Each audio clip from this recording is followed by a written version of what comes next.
So today I'm going to talk about how our brain extracts and use oxygen when we get old or when we get dementia.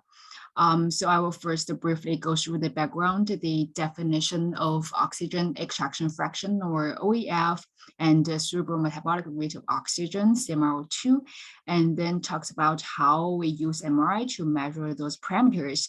And then I will focus on how OEF and CMRO2 change in both normal aging and dementia. So we know that the cognitive decline presents in both normal aging and dementia. It has been forecasted that by 2050, the population of aged people older than 60 years old will double to 2.1 billion, which is a pretty big number. And among them, the cognitive impairment or dementia will affect more than 150 million. So many people have used MRI to look at the neurobiological basis of aging and dementia. So by MRI, we can see structural shrinkage, white matter lesions, a altered neuronal function, and also reduce the blood supply when we get older or dementia. Another very important aspect of this neurobiological basis is actually the cerebral oxygen metabolism. So we know that our brain only takes about 2% of the total body weight, but it consumes 20% of the energy. So how our brain uses oxygen to use those energy is pretty important. And the oxygen metabolism may be a new biomarker in both aging and dementia. So to be more specific, when the bloodstream goes into our brain, it will release oxygen at the capillary site. So our brain tissue will extract the oxygen from the incoming blood for the brain usage. And the extraction of the oxygen that has been extracted by the brain tissue is called the oxygen extraction fraction, or OEF, which is essentially defined as the difference between arterial oxygenation and venous oxygenation. And also together with the cerebral blood flow, which is the blood supply of oxygen, we can also calculate a cerebral metabolic rate of oxygen, that is the oxygen that has been used by our brain per unit time and per unit gram of tissue. So the gold standard to measure OEF and the CMR2 is the O15 PET, which use 3 different kinds of radio labeled tracers together with a continuous arterial blood sampling. But we know that the PET is highly invasive and involves very complex procedure. It also have a large exposure to radiation. And more importantly, it needs a on-site cyclotron to produce all these radio tracers, so it is not feasible in large clinical studies. Now, our question is that how can we use MRI to measure OEF and CMR2? Can we measure them with MRI non-invasively? So recently, there are several categories of MRI techniques that have been developed to measure OEF and CMR2. And one of the category is this T2-based method. So this method is based on the one-to-one relationship between the blood T2 and the blood oxygenation at a certain hematocrit level. So as long as we can measure the blood T2, we can convert that into the oxygenation in our blood. Essentially, we can calculate the venous oxygenation and then the oxygen extraction fraction. The representative of the T2-based method is the TRUST MRI, which use a T2 preparation module to give a T2 weighting on the blood, and also use a label control module to separate our blood signal from the tissue signal. So in the end, we will be able to measure this venous T2 and convert that into venous oxygenation and oxygen extraction. Some other T2-based method involves a TruePC, which gives you a regional or vessel-specific OEF. You can also use a T2 trail method to look at both blood T1 and T2 together. We will also have a quixotic and visual method, use a velocity selective module to look at the OEF mapping as well. And another big category is the susceptibility-based method. So this method is based on the susceptibility caused by the deoxygenated hemoglobin. So we know that the deoxygenated hemoglobin is paramagnetic, so it will induce a field change in the vessel comparing with the surrounding tissues. So for example, the Oxflow method uses a multi-echo scheme to look at the phase signal at the large veins, the superior sagittal sinus, in order to calculate the oxygenation in the vessel. We can also use a QSM-based method to look at a regional or vessel-specific OEF. We can also use a physiological challenge together with QSM to look at the OEF and CMR2 mapping. The susceptibility change due to the deoxygenated hemoglobin can also cause a signal decay at the surrounding tissue compared with the vessel. So this signal decay, or the magnitude of the signal, is dependent on both the oxygenation and also the cerebral blood volume. So the Q-boat method has been developed to separate the CBV and the OEF effect by a displacement from the spin echo. The representative method of Q-boat is GASE and the ASE method. You can also combine the phase and magnitude information, essentially combining QSM and Q-boat to get a more accurate estimation of the OEF mapping. And finally, another big category is the dual calibrated fMRI, which use a two physiological challenge, including hypercapnia and also hypoxia challenge, and use because the both signal change is dependent on both CBF and also the venous oxygenation, then you will be able to have this CBF, OEF, CMR2, and also the cerebral vascular reactivity mapping together in one experiment. So all these advances in the MRI technique give us the opportunity to measure the OEF and CMR2 in large clinical studies, especially in aging and dementia. So now I will talk about how OEF and CMR2 change in both normal aging and dementia. First, how the OEF change in normal aging. There are two studies use chest MRI to measure the OEF in a relatively large sample size, and both studies found out that there is an increase in the OEF with age. And this is together with this decrease in the cerebral blood flow. There is also very significant negative correlation between OEF and the CBF, suggesting that when we get older, when the CBF decreases, our brain has to extract more oxygen from the incoming blood in order to compensate this decrease or reduce the blood supply of oxygen. This increase in the OEF when we get older is also demonstrated by a recent mice study showing that the older mice have a decreased venous T2 compared with the younger mice. So this can be translated into a decreased venous oxygenation or increased OEF. Some two other studies use a near-infrared spectroscopy method also showed that when we get older, we have a decreased saturation of blood, which can also be translated into increased oxygen extraction. So this is OEF. What about CMR2?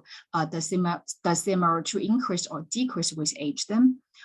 So the two studies I just showed you before using chest MRI found out that there is actually an increase of CMR2 with age.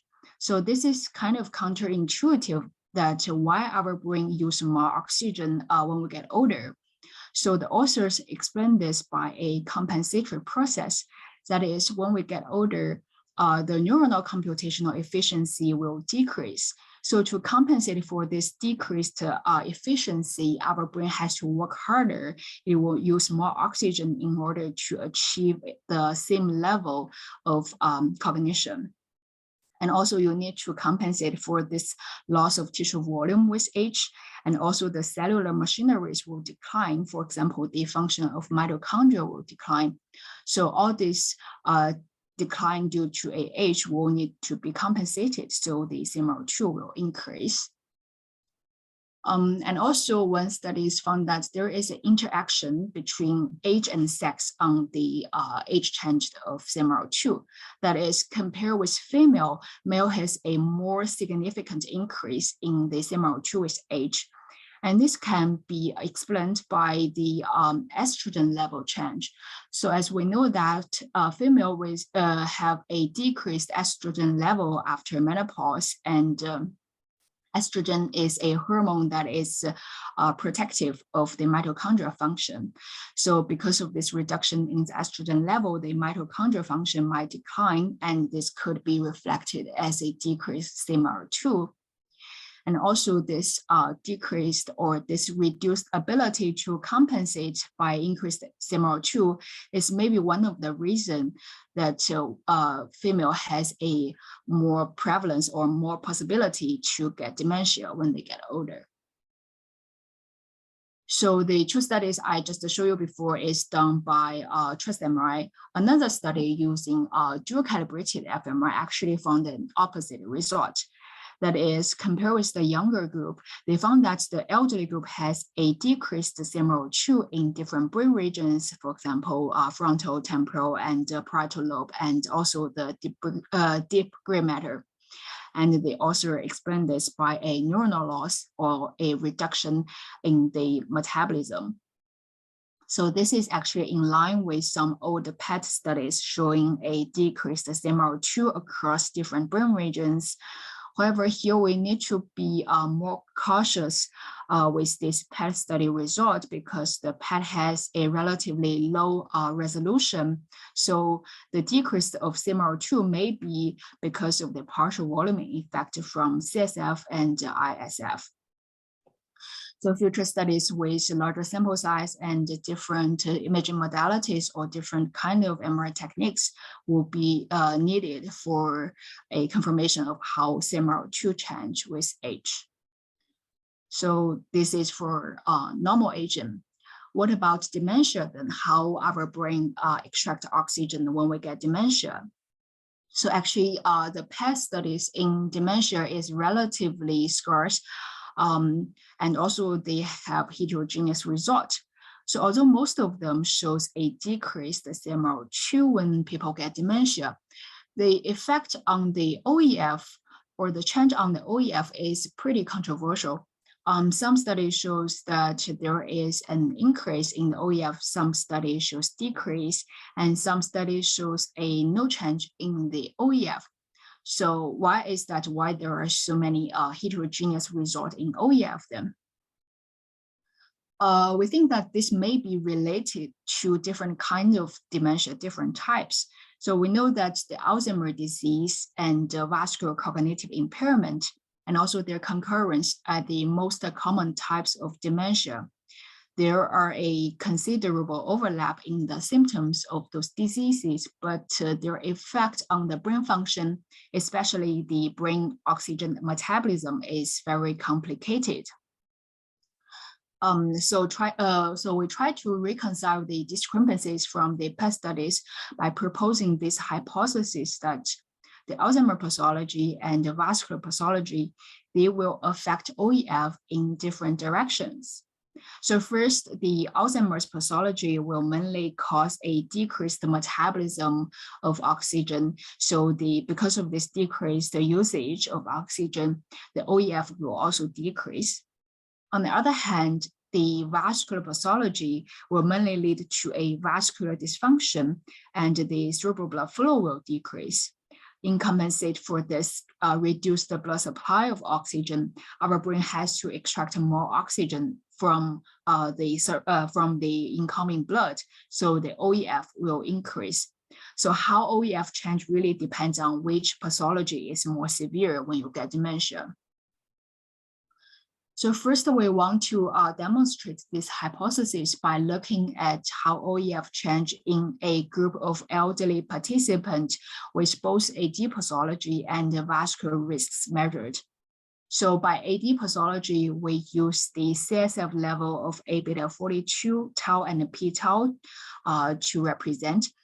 And for the vascular risk scores, for the vascular pathology, we use a vascular risk score, which is composed of 5 different kind of vascular risk factors: hypertension, hypercholesterolemia, diabetes, smoking, and BMI.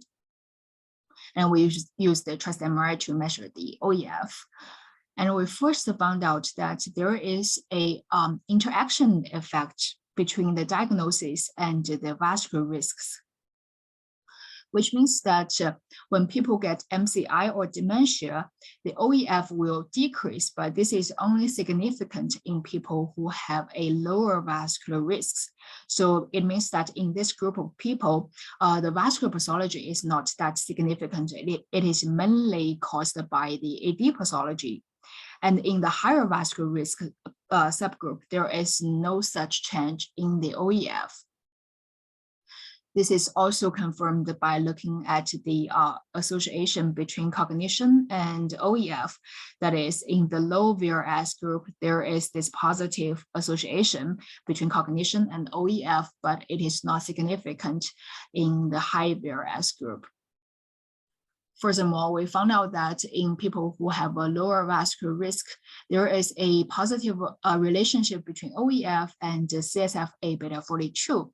So we know that people who have AD will have a amyloid deposition in their brain, and this can be translated or corresponding to a decreased CSF-A beta 42. So it's the opposite direction when we get to CSF. And this result means that people who have more AD pathology, they will have a lower OEF. And this is how the AD pathology affects OEF. What about the vascular pathology then? We found out that people who have a higher vascular risk score, they actually have a higher OEF, and this is only significant in the impaired subgroup, suggesting that the vascular pathology mainly cause an increased OEF, and we think that may be because of a compensatory process due to this reduced blood flow. So the result I just show you here suggesting that the OEF is differentially altered by Alzheimer's and the vascular diseases, and it may be used to differentiate between these two dementia. So actually back to 2016, there is another study looking at how OEF and the CMR2 change in pure MCI. So by pure MCI, we mean that this cohort is carefully chosen with no cardiovascular or cerebral vascular diseases. Actually, they also use the cerebral vascular reactivity mapping to confirm that this, compared with the control, the MCI patient has no severe differences. And in this group of MCI, they found out that the CMR2 and OEF significantly decreased, but their CVF remains at a normal level. This decreased CMR2 is also directly related to their cognitive function, which means that the AD pathology mainly causes a reduced OEF and CMR2, and this is consistent with the result I just showed you in the previous study. Similarly, another study using dual-calibrated fMRI also showed that there is a reduced OEF and CMR2 in different brain regions in AD patients with a normal CVR. So these AD patients essentially are pure AD. There are no or less vascular risks or vascular pathology, and the OEF and CMR2 will decrease. So we can further substantiate our hypothesis by looking at how OEF change when we have a AD hallmarks or AD genetic risks. So ApoE4 is a AD genetic risk, and it will increase the risk of AD by 10 to 30-fold.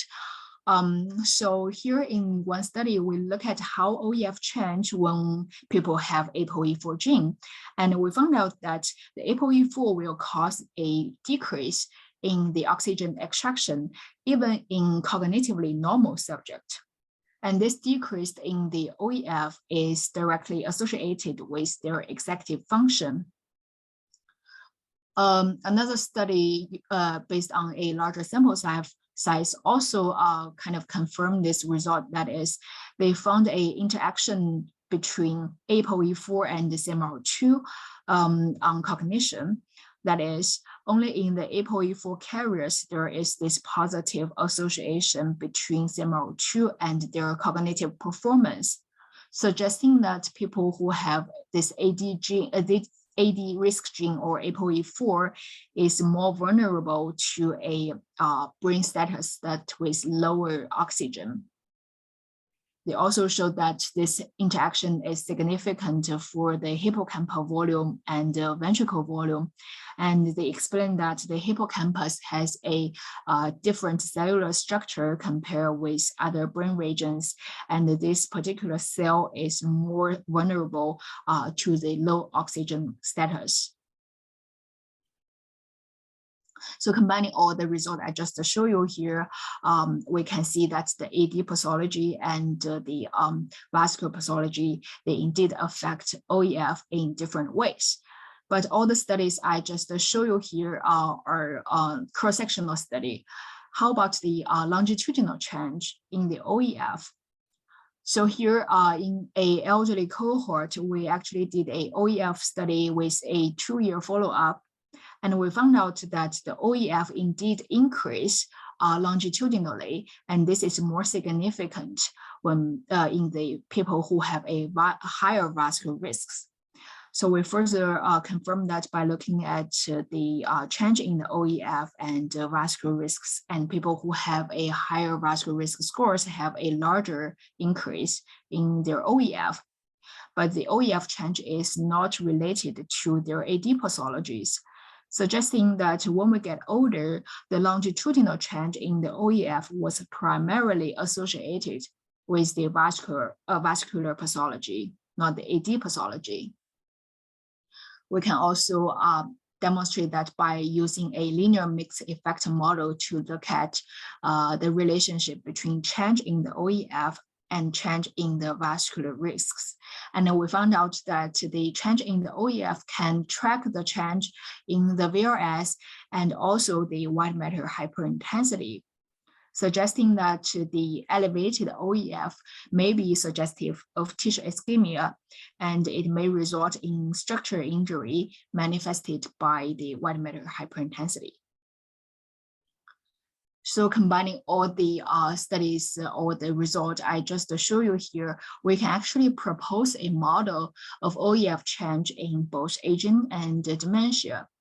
So in normal aging, because of a reduced blood supply and potentially a reduced neuronal efficiency, the OEF will increase as a compensatory process.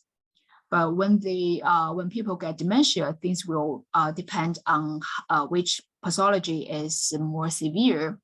That is, when people have Alzheimer's pathology or Alzheimer's diseases, because of this reduced metabolism, the OEF will decrease. But if we have more like a vascular dementia or vascular pathology, then because of this reduced blood supply, the OEF have to increase to compensate. So future studies with a different kind of imaging modalities or larger sample size might help to demonstrate this proposed model. To summarize here, today we look at the recent advances in the MR techniques that allows a non-invasive measurement of cerebral oxygen extraction and metabolism.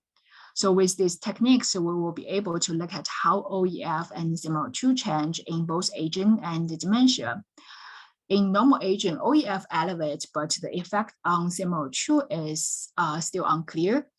And we also show that the Alzheimer's pathology and vascular pathology, they will cause a change in the OEF in different directions. So the OEF and CMR2 may be a useful biomarker for an early diagnosis of aging and dementia-related cognitive dysfunction. I would like to thank my previous colleague in Johns Hopkins, especially Dr. Lu, Pei-Ying, and Denrong for their support. And also, I'm expecting some more exciting result in this topic. And thank you very much. And I'm open to any questions.